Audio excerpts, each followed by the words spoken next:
Au nom du Père et du Fils et du Saint-Esprit. Amen. Mon Seigneur et mon Dieu, je crois fermement que tu es ici, que tu me vois, que tu m'entends.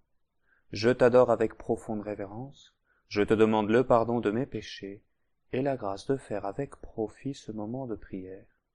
Ma Mère Immaculée, Saint Joseph, mon Père et Seigneur, mon ange gardien, intercédez pour moi.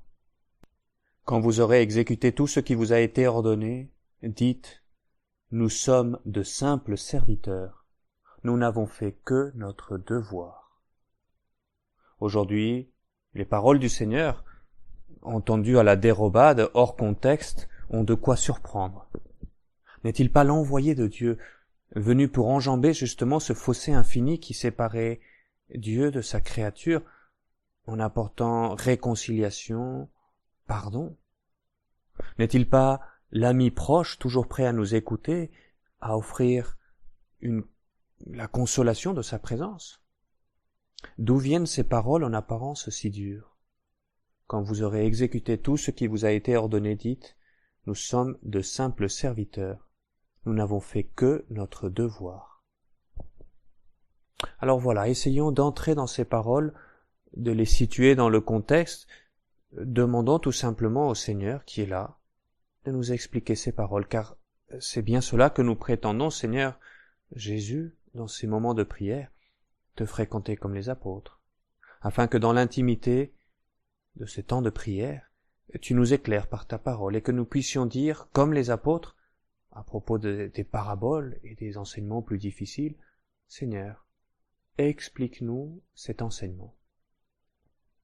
Alors voilà, commençons par contextualiser un peu. Regardons autour de nous. Ces paroles, nous dit saint Luc dans ce chapitre 17, elles ne sont pas adressées aux foules, mais d'une manière plus particulière aux disciples les plus proches du Seigneur. Ceux que tu es en train de former pour prendre ensuite la relève dans cette tâche de formation et d'accompagnement spirituel dans l'Église. Et effectivement, si tu invites tes disciples à vivre cette attitude de service, c'est qu'avant toute autre chose, ils l'ont expérimenté, eux, les premiers, la douceur, la joie, la force de cette vie de service auprès de toi. Parce qu'effectivement, celui qui m'encourage et qui me dit dis-toi, nous sommes de simples serviteurs, nous n'avons fait que notre devoir, c'est celui-là même qui s'est fait serviteur des hommes. C'est lui, Jésus, toi, le premier à nous avoir servi gratuitement, en nous créant, en nous aimant en premier, en venant habiter parmi nous, en donnant ta vie pour nous. Oui, Dieu nous a sauvés en nous servant. C'est difficile d'aimer, disait le pape François, sans être aimé.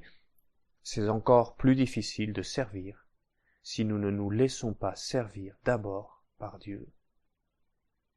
Et c'est toi, Seigneur, c'est ce que toi tu fais en venant habiter parmi nous, en me donnant la vie, en demeurant dans l'Eucharistie, en me concédant ce temps de prière.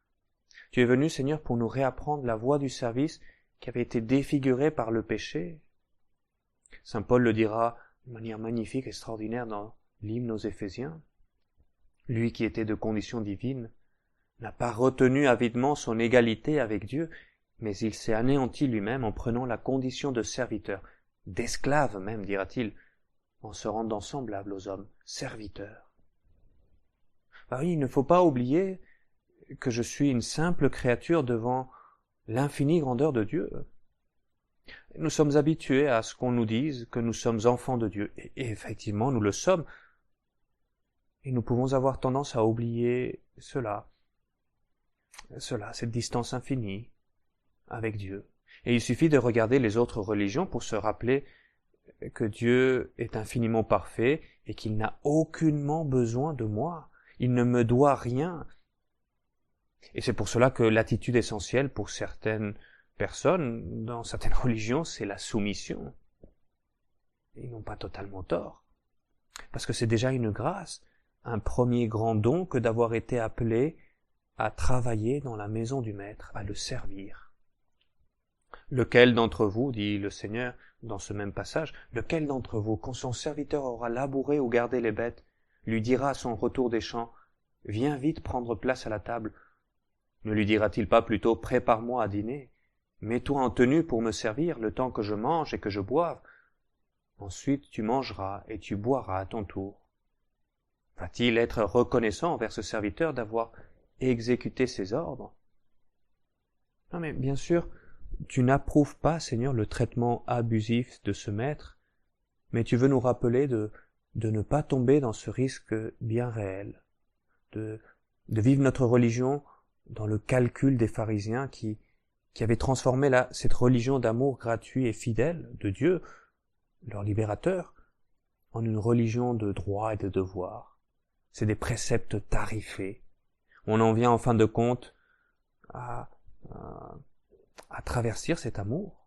Et le cœur de l'homme, qui est assoiffé d'amour vrai, étouffe. Et il est étouffé dans cette religion de préceptes. Tu es venu nous en libérer, Seigneur. Et au contraire, tout au long de ta vie, Seigneur, tu nous invites à reconnaître que tout est don, que tout est grâce. Que l'essentiel n'est pas de marchander avec Dieu ou avec les autres. Je fais ceci pour que toi tu me donnes cela. Je te sers pour que toi tu me serves après. Non. L'essentiel c'est de considérer la gratuité du don pour avoir envie de servir. Si je me donne gratuitement, c'est parce que je reconnais d'abord que j'ai beaucoup reçu. D'abord de mes parents qui m'ont donné la vie, je leur dois ma vie. Mais avant tout, Seigneur, j'ai beaucoup reçu de toi. Et ça, Jésus, qui est le Fils éternel, est venu pour nous rappeler cela. Il a été engendré de toute éternité par le Père. Il vient nous apprendre à vivre de dons parce qu'il est pleinement conscient qu'il a tout reçu éternellement de son Père. Et c'est pour cela que nous dit saint Paul qu'il s'est abaissé lui-même en se faisant obéissant jusqu'à la mort et à la mort sur une croix. Oui, Dieu nous sauve en nous servant. Toi, Seigneur Jésus, tu nous as sauvés en nous servant. Et c'est précisément là le salut. L'entrée, de nouveau, par le service, dans l'intimité d'une vie de famille avec Dieu, avec les autres hommes.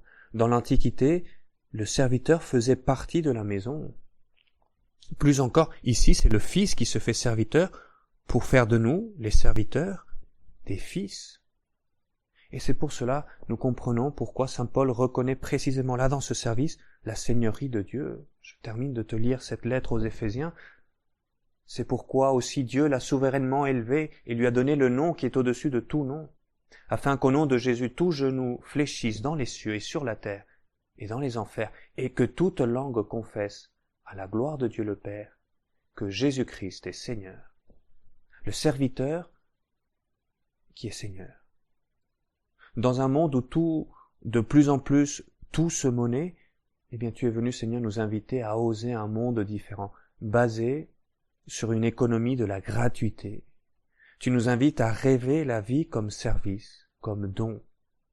Et après avoir lavé les pieds des 12, tu leur diras à la fin de la vie, je vous ai donné l'exemple afin que, comme je vous l'ai fait, vous fassiez vous de même. Et si vous comprenez ces choses et vous les faites, vous serez heureux. Alors que la tristesse est le résidu de l'égoïsme, servir, me donner aux autres, c'est ce qui me rendra heureux. C'est toi, Seigneur, qui me promets cela. Non pas tenir mes comptes de mes droits, de mes devoirs vis-à-vis des autres, mais reconnaître la grâce qui me précède. Et cette grâce qui m'invite alors à donner gratuitement, de bon cœur, dans la joie. J'ai beaucoup reçu par ma famille. Toi, tu peux peut-être dire par ton épouse, je t'invite à le dire, si c'est le cas, ou ton mari, ou tes enfants, ou tes parents, ou tes amis. J'ai beaucoup reçu, je veux donner gratuitement, de bon cœur, dans la joie. Tu vois, la dynamique du salut est une dynamique d'amour. Une dynamique donc libératrice, parce que aimer, c'est servir. Et c'est pourquoi, Seigneur, aujourd'hui, tu nous invites à nous donner de nouveau, sans attendre en retour. Car le don nous est déjà donné dans le don même de nous-mêmes. Oui, c'est très fort ça. C'est la joie de transmettre une grâce reçue.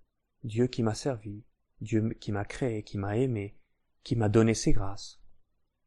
Et ce sera alors surtout pour moi la joie d'être uni dans le service même à celui qui me parle aujourd'hui, le serviteur de Dieu, Jésus lui-même.